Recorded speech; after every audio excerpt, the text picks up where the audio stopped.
Just a few days ago, we heard of gunshots in Bamenda, random gunshots that sparked fears and uncertainty in the city of Bamenda.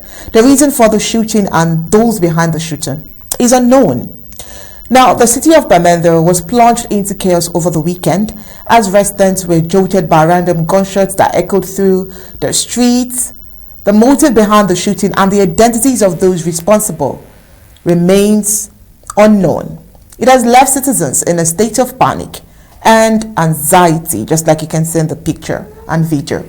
Eyewitnesses describe the scene as terrifying, with gunshots erupting in various parts of the city, causing widespread fear and confusion. Many residents took to social media to share their experiences, with some reporting seeing armed individuals fleeing the scene of the shooting. According to an eyewitness report, he said he was in his house when he heard the fire shot. It was loud and clear. I immediately grabbed my family and we hid in a safe place. We do not know what's happening or what is behind it, but we want peace. Now, the incident has raised questions about security in Bamenda, with many wondering how such incidents could occur without warning. The city's residents are demanding answers and reassurances that measures will be taken to prevent similar incidents in the future. Well, while this investigation is unfolding, the people of Bamenda are on high alert, hoping for a swift resolution to the crisis and a return to normalcy. With all these demands, the colonial regime still holds strong to the military option. Barrister Mbesia. This we got information has been happening over the weekend. Well, I had to take the first report about Bamenda not even having a sports stadium or football stadium.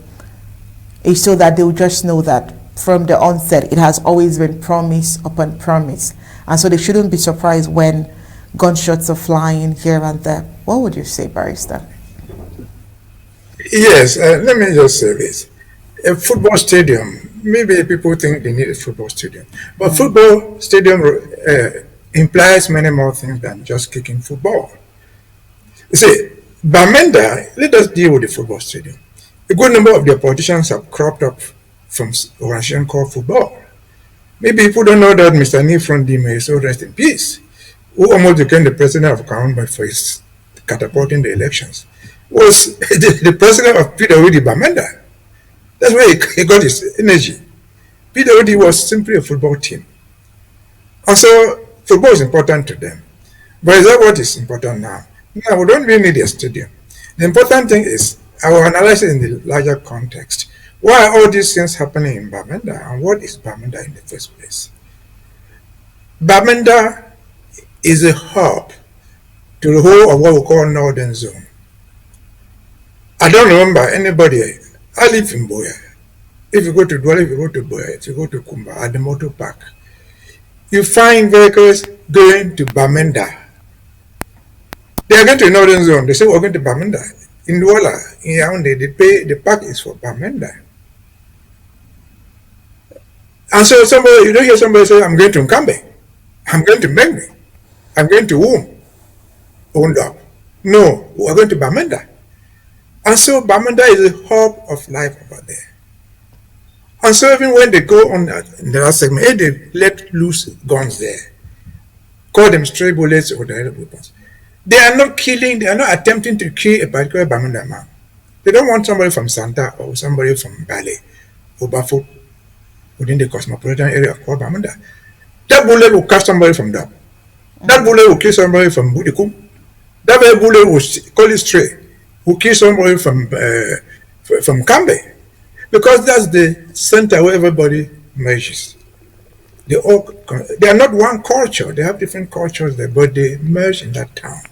And Bamenda becomes very, very significant to us and to Yaoundé.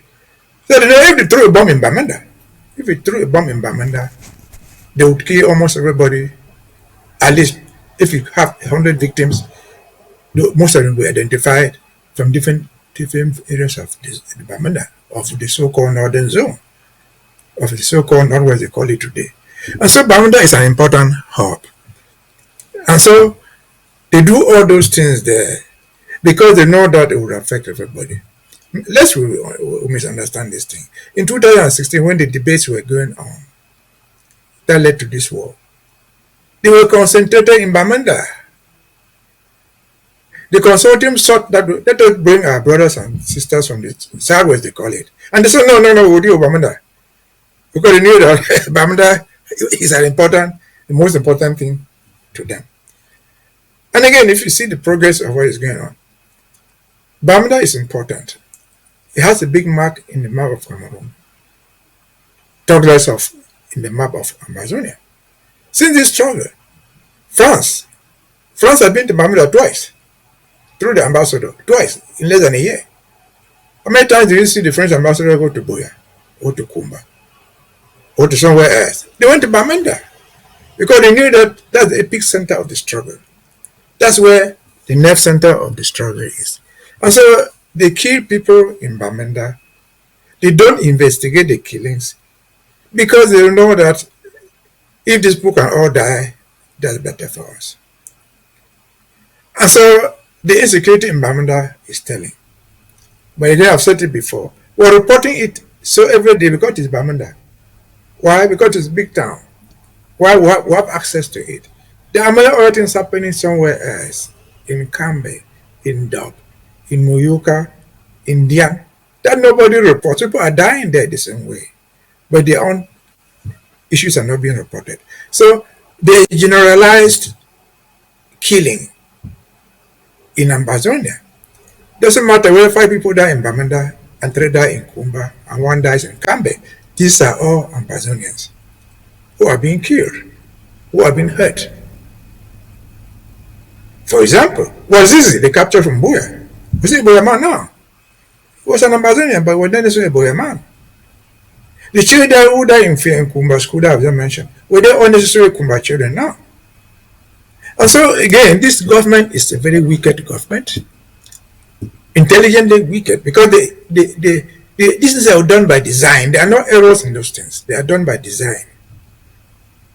And so Bamenda to us is life.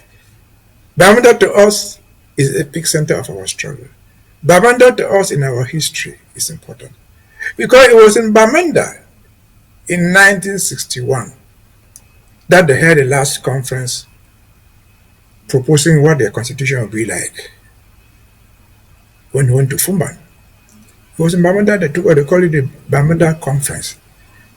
It was not Buea, it was Bamenda. Headquarters was in Buea, but they all converged in Bamenda to agree on what they thought the constitution would be like. So Bamenda is so insignificant to us. It's important to Amazonia.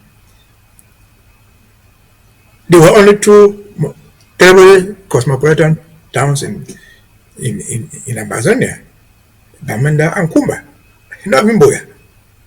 And so these people are important to us. And coincidentally in Bamenda, what they are doing in Bamenda, they are getting their march. Yes, they kill those people. Yes, they do all those things. They also die in Bamenda in groves. They die there. And so again, Amazonians, let us see Bamenda for what it is. Does Bamenda really need a football team? Is that all what we are dying for a football match? For a stadium? If we need a stadium, that's okay. But what happened to the first stadium that was there? There used to be PWD the Bamenda, they were in the first division. Why do they need a new one? Why do they let that one decay? What happened to PWD that Mr. Nifron they hated for some time? And so they deliberately killed those things, dismantled the infrastructure, and then promised to be one that they will never ever be. That's all it is. We have lived in false promises, in public gangsterism, and our lies. And coincidentally, they will put all these things together. We have the most powerful people in Bamenda. Call it Bamenda, which represent the Northwest. They include churches, they include bishops, archbishops, they include government delegates, they include everything that you can find in the world. That's the headquarters of the Cameroon culture. When they want to play football anywhere, when they want to do sports, to wear Bamenda regalia. It's not by error, it's by design. Why? Why am I all these things? And you cannot let them promote themselves. When they were all these things to go and play football, they call it Bamenda close. What is the return for promoting them with their own uniform, with their own clothing? Absolutely nothing. And so the story is longer. We can tell it for eternity. But for the sake of time, I leave it here. You say Bamenda is not just Bamenda. Bamenda is the hub of this, what we can call in simple language, the grass field. The grass field is not a single tribe. There are so many tribes, so many cultures merged into that town. And so, dear Bamenda, resist, you resisted before. Lead, you've led before. Until we get free, until we get our independence, until we can stand for ourselves. Over to you.